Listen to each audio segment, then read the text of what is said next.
สบายดีทุกคนมื้อนี้เราสิพามาเบิ่งของพิเศษอย่างหนึ่งก็คือเบิ่งไว้นี่ก็คืออันนี้เบิ่งเป็น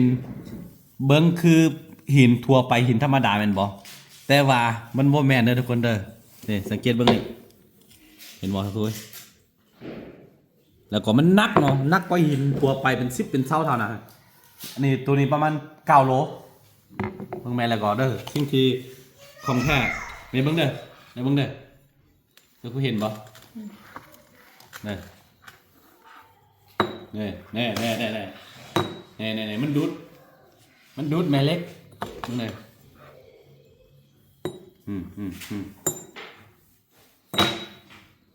เห็นป่ะ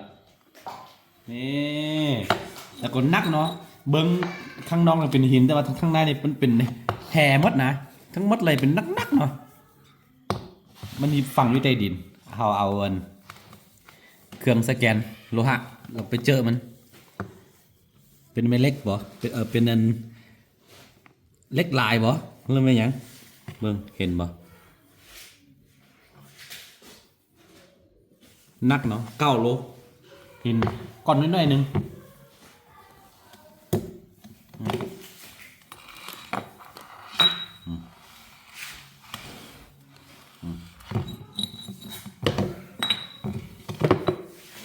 สบายเลยดึงได้นี่ดึงขึ้นได้ได้เหรอ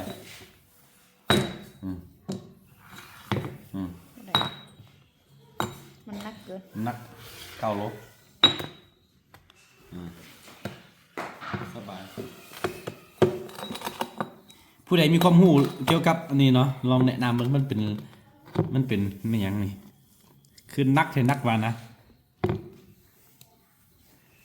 แม่เล็กเนาะดูติด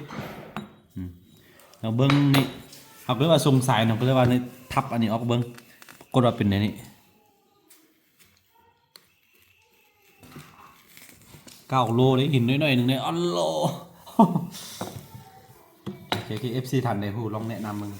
เป็นหินยังอ่ะยังฮู้